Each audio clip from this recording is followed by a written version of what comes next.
Good day to all. Today we are going to see about beam member, beams. So it is a structural member which takes transverse load. That means a point load or something about uniform distributed load or something about uniform varying load. These are all the types of load that can be acted on the beam, and here it is a support, that is this thing completely fixed, and here it is a roller support. So in this fixed support, the deflection and slope, these 2 degrees of freedom is 0. In roller support, slope will be present and the deflection will be 0.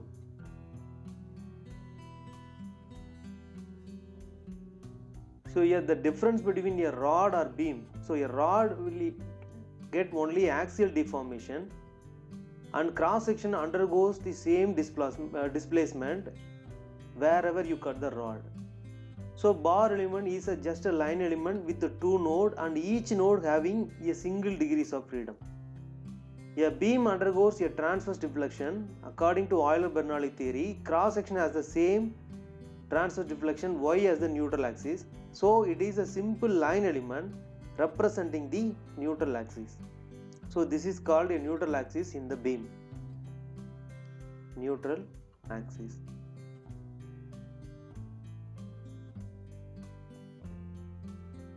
So let me discuss about types of beam. So cantilever beam, that is a beam is fixed at one end and it can be loaded anywhere.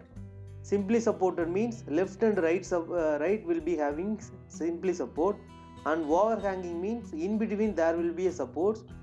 Throughout the beam the load may be act at various positions, and continuous beams may be subjected to number of supports. The shape function, like we have seen in the one-dimensional bar element, we will be having N1, N2, N3 and N4.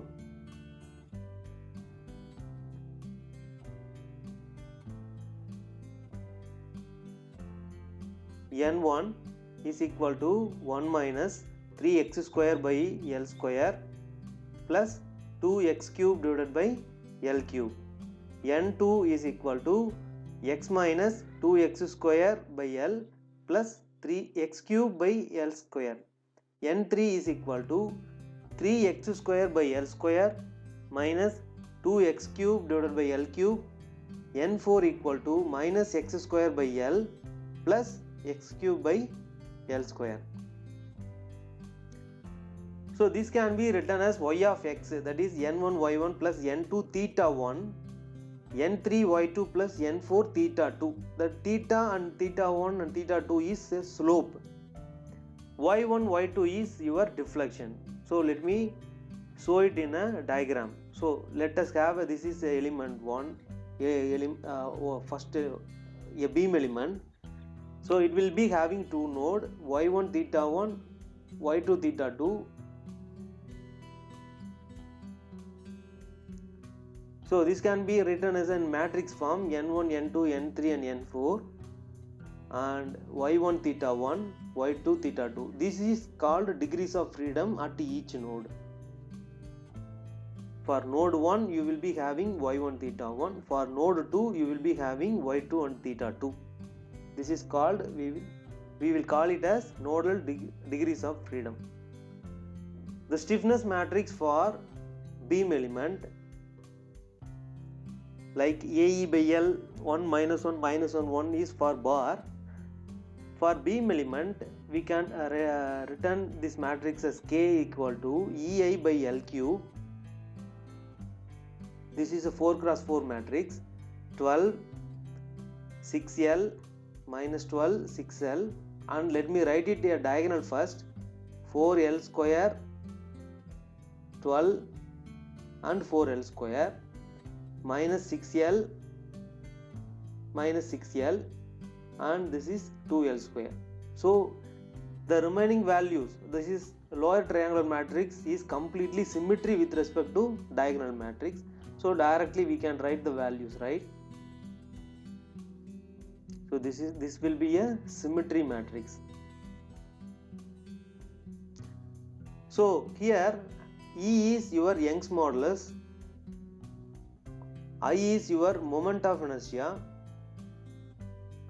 and L is your element length.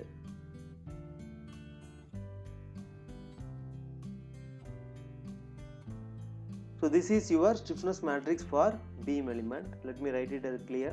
So this is 12. Okay. Now we have to derive. I'm directly writing the load vector matrix for UDL load. Okay, that is for uniformly distributed load.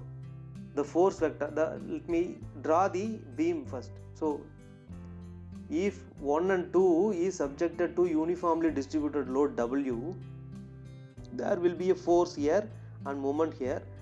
Force and moment will be in anti-clockwise direction, F1 M1 and F2 M2. For a formula F1 M1, F2 and M2, this is for force vector. F1 is minus WL by 2.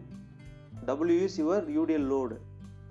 Here minus WL square by 12 minus WL by 2 plus WL square by 12. So these are all the load vector matrix for uniformly distributed load. Similarly, for load vector matrix for uniformly varying load, these two formulas, these two load vector matrix is very important to solve the problems. Here you just take notes. So let me have beam 1 and 2, and so it is subjected, it is varying the load from one end to another end, so that is called W, and F1 M1 and F2 M2 will be there. So here one moment will be present. For this formula F1 M1 and F2 M2, we will be having a formula of